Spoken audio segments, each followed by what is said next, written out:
Let's bring in a guy who's a Hall of Famer. He wins awards. He won a Super Bowl. He's Bill Cowher, the Hall of Fame coach, back on the program. Where is your Super Bowl trophy? Well, right behind me. There's a replica of it, as you can see. Oh, okay. So the actual one is, it's basically there. Okay. But really, the actual trophy is in the in Pittsburgh. Okay. And then in the facility. Your Hall of Fame jacket, is it always close by? Yes, we got new jackets this past year, so I kind of refitted. When the Hall of Famers, you first go in there, sometimes after a few years, there's a thing called added weight, so you have to kind of refit the jacket. So not for myself, but we do have new jackets. Of course. Now, do you get to keep the old jacket as well? I do. Nice. I still have the old jacket, so I got two versions of it. I don't wear it very often. I go back every year for the Hall of Fame weekend to see the guys that are going in for 2 nights, and I put it on then, and that's the only time I put it on, but it's pretty special. And then Super Bowl ring or Hall of Fame ring, which one do you wear? I don't wear either. The only time I wear the Super Bowl ring is usually when we do the championship game on site at CBS. We travel there. The Hall of Fame ring, I have it. I probably should start putting it on when I go to the Hall of Fame that weekend. So thank you for reminding me about that.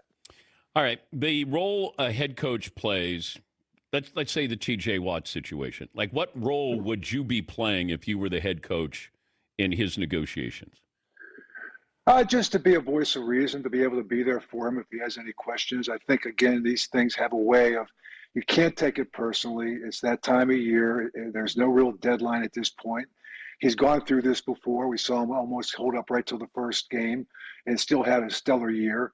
But it's kind of right where it's at. I mean, this is unfortunately the part of it that you just have to be patient. And I think the one thing that Mike Tomlin and Omar and Art have done, they've exhibited great patience. They did that with Aaron Rodgers to see where he's at right now. I think the same approach is going to be taken with TJ Watt. But the NFL doesn't like to pay you in what they think you'll do. It's not like I'm going to pay you for what you just did. Hey, you're great. You're a future Hall of Famer. That doesn't mean they go, here's $40 million a year. It just, in other sports, NBA will pay you for what you've accomplished, where it doesn't feel like that with the NFL. Well, I think they do, Dan. I think when you look at the metrics, you look at the that go with where he's at his age of 30, certainly his production is theoretically, when you look at analytics, will say that the production is going to go down. But I think I also would have to say the presence on a team of a player of that impact, you have to put a value on what he brings to the locker room, what he brings to the practice field, what he brings on game day in terms of mentoring the guys that he has behind him. He's got some great young players behind him. So I think he brings more to it than what you can sit there and statistically look at and what he may bring from a sack standpoint. This guy he wreaks havoc on the field. I like to see him moving around a little bit more personally, to try to get him some one-on-one situations, because if they know he's always on that left side, he's going to see constant double teams. But again, when you look at his approach to the game, the impact he has, not just on games, but on that football team, that's why I think when it comes week 1, he will be sitting there on the left side lined up in the Steeler defense. What did you think of the moves the Steelers made yesterday? I thought they were great. I think what you saw getting Jonnu Smith, he had 88 catches last year, led the Miami Dolphins, to put him with Pat Freiermuth. I think with Aaron Rodgers right now, I would go back to running the football. You got a young offensive line. They got to get some cohesiveness. That takes time. So I think they can evolve with that offense in terms of the passing game, but come out with a mindset early with run, play action. I think those two guys, you start getting that. Now you get DK Metcalf on the outside if you start getting single high. So I kind of like what they did and what they're doing. And on the defensive side of the ball, listen, you got to be able to win in your division. And you sit there, you look at T. Higgins, you look at Jamar Chase, then you look at Bateman. They go on DeAndre Hopkins and Zay Flowers in Baltimore. So they went and got depth at the corner position with 2 guys, and Darius Slay and Jalen Ramsey now. They've been all pros. And that, again, in terms of development of Joey Porter Jr., to be able to be in that room with him, it allows him to understand how all pros work, how they prepare. And so I think it helps him also take his next step in terms of his development. So I like the depth they have there. losing Minka, he will be lost. He was a great ambassador. He was a great leader in that locker room. He loved the game of football. But I think Thornhill, I think, is a guy that can step in. He played for Kansas City. I know he's been hurt the last couple of years in Cleveland, but I think that he's a guy that has been a starter, and Deshaun Elliott has been very, very solid. Talking to Hall of Fame coach Bill Cowher, how would you use Aaron Rodgers? What's your offense going to look like? I think it's what I think, again, about him and Arthur Smith will sit down and talk about what Aaron's comfortable with. I think that's the most important thing where he's at right now in his career and what he's been able to do throughout the course of his career. I think it's going to be a little bit of run play action. They will open it up. I think utilizing the inside part of the numbers with those two tight ends, I think was a big part of why they went out and got a Jonnu Smith with Pat Frymouth. You still got DK Metcalf. The whole receiving room is different. Woods. I think they're hoping for Roman Wilson to come in there with Calvin Austin. So I think that whole group of, if you look at the running back room, the wide receiver room, the tight end room, it's different. You got an offensive line that's young. So I think I go back to the same thing. I would go back to running the football early with play action, evolve in the passing game as you get more comfortable with who you have around you. Would you give Rodgers maybe not total autonomy, but would it be similar to what you gave to Ben Roethlisberger? Like go out there and run it? Absolutely. I don't think there's any question about it. And I think Aaron's at a point where he knows that you don't want to be throwing the ball 40 times a game. I don't think you at this point. You want Aaron Rodgers to be healthy going into the playoffs, and hopefully you get to the playoffs. And I think in the meantime, you created a balance on your football team. You're not just relying on his arm throughout the course of 4 quarters. Listen, you can turn the ball over to him at the end of a half, the end of a game, and know he's been there before. And I think that he will operate that very, very efficiently. Again, I think it's going to be a matter of getting comfortable within this system with the players he has around him. What's surprising, at least to me on the outside, is this isn't what Pittsburgh normally does. This was totally against what their whole framework is. Like there feels like urgency. And I don't know if that's a fair enough word to use, but for me, it feels like we got to change. We got to get into the playoffs. We got to win a playoff game at least. Your thoughts? 8 years, no playoff wins. There is a degree of urgency in that building, no question about it. It's with Omar, it's with Art, it's with Mike. They understand that that's part of it, and part of that's going to be happening to make sure you win in your division. We look at the Cincinnati Bengals with what they've done. I think their biggest demise has been the month of September. They've gone off to these slow starts, and it's cost them later in the season. The Baltimore Ravens have been knocking on the AFC Championship door the last couple of years. So in that division alone is the most important thing. You want to win your division first, and I think that's the first and foremost with what they've done in terms of what the choices they've made.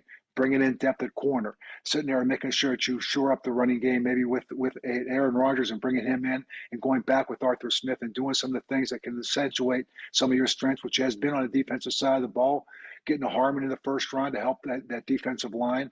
I think they've done a lot of good things. I think the biggest thing right now is going out there and trying to bring this whole thing together. A lot of change in terms of the faces on this team. That doesn't happen overnight. It takes time. There's communication has to take place.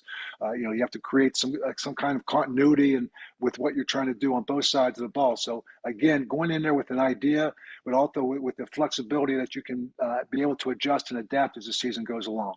What were you like at home after a loss? Looking on to the next week. Honestly, I never took it. I think it's what did you learn from it? What do we need to do better? What was the things that the reason why we lost? And sometimes even in a loss, it's not a bad loss. We actually probably played better. So I think the biggest thing when you look at a season, you have to be trending in the right way, staying within touch, staying to understand where you are with the chance to make that playoffs and playing your best football at the end of the season. So it's a journey, Dan. You sit there and look at the season. I always say it's 3 parts. The first part is you're trying to find out what your identity is as a football team. And in the course of doing that, your identity can change every year. All of a sudden, somebody starts to play better than you thought they were. Somebody's not playing as well as you thought they were. What's your strengths? What's your weaknesses? You accentuate your strengths. You try to mask your flaws. And so the middle part of the season, I said, it's kind of navigating the murky waters, injuries, schedule, just being able to not, make sure if you lose a game, it doesn't become a trend. Okay, you bounce back. And the last part of the season, you are who you are with who you have. You're not. This is your team. So at that point, your identity is what it is. You try to accentuate that and get your guys to a sense of confidence, a sense of freedom, playing fast, playing confident, and going out there with a sense of purpose. And so that's kind of how we segmented the season and tried to get to that point. And I think, again, every year is a different year. But if I came to your house after a loss, would I be able to tell you lost a game? No. I mean, I never took work home, and I never brought home to work. No. I mean, I think one of the biggest things for me, and just raising 3 daughters who played basketball and were in athletics, my late wife was an athlete, is, it's what you do, it's not who you are. And I always believe that's a big part of who I am. When I came home, I was a husband and a father. And, it just so happens when I had a bad day at work, everybody knew, so we all have that. And, I used to say, you drive up to a stop sign, a lawyer just lost a case where the client maybe lost his life earnings. A doctor pulls up that stop sign, and he may have just lost a patient on the operating table. And I'm going to pull up the stop sign, and I just lost a game. And they're all going to look over me and say, it's all right, coach, you'll be okay. And I'm thinking, because they can compartmentalize it, no one really knows what they went through. But everybody knows when you have a bad day at work. So, I think the ability to compartmentalize that is very, very important in terms of your everyday lifestyle. And I think that's how you can have a sustained career, because you can't, it bothers you, yeah, but you do what you have to do. You prepare for it. You let the dice roll how they roll, and you go from there, and you move on week in, week out. What's the game that keeps you up, wakes you up at night? Is there one that's always going to be there? Probably, I don't know. I guess I think about I think about the 2004 AFC Championship game. That's a football team. We were 15-1, 16-1, and we're coming down. And it was Ben's rookie year, and we're coming down to the end of the second half, end of the second quarter, and the Rodney Harrison pick, because I think we actually had it over the top. It was kind of and Ben kind of locked in on Heath Miller. So, but that was probably one, because it was like the 4th AFC Championship loss. The championship losses, I can remember every one of them. The last play against the San Diego Chargers in 1994, we tried to throw it to Barry Foster in the end zone with Neil O'Donnell, incomplete. Dennis Gibson, we lose the game. 97, we play against the Denver Broncos, and Cordell throws a couple of interceptions in the end zone. So we moved the ball. We had a chance to end that game, and that way it's Shannon Sharp with a big 3rd down pass, and Lee Flowers is getting ready to hit John Elway in the back. 2001, probably the one I think about the most, is we get a blocked field goal for a touchdown, a punt return for a touchdown. We knock Brady out. Bledsoe comes in. We hold him for 240 yards. We are going up and down the field. We just can't score a touchdown. So that one was bad. Then to lose back to them again in 2004, the one I just talked to you about. So pick any one of them. I remember every one of them. So why are we going down this? I don't know. I'm this sorry. Misery lane. Like you asking the big wins you want. All the losses. Okay. It's all right. It's all right. It's all right, Dan. It's okay. I just dawned on me. I'm like, oh my God, what am I doing? And then I'm going to say, have a great rest of the day there, Coach.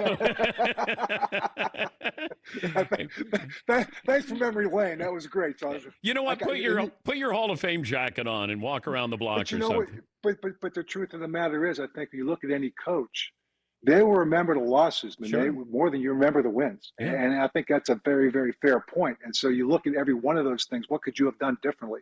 A different play in 94? Maybe if in 97, if I run the ball maybe a little bit more and not try to throw it as much as I did. 2001, I mean, my gosh, if we just like a punt return and a blocked field goal for touchdowns, and special teams was like, I was a special teams coach, so nothing bothered me more. That set would be probably worse. Now that I think about it, that probably set would be worse than any of them. It was 2001. So in 2004, listen, it was a great year, and and Tom. They did a great job. They beat us in that game. We beat them in the regular season. They beat us in the playoffs. And we got our redemption in 2005. But you know what? Honestly, 2001, probably because that was a really good team. And that was a bad loss. It's just 2 returns for touchdowns in a kicking game. Come on. All right, now, can we move on from that? I'm out of time. I can't talk about all the great wins, Coach. I'm I guess I sorry. got to come back. Hey, I'm glad I came on this morning. Thank you for making my day rosy. Enjoy the rest of your day, Coach. Yeah, thanks, Dan. Thanks. That's Bill Cowher, Hall of Fame coach.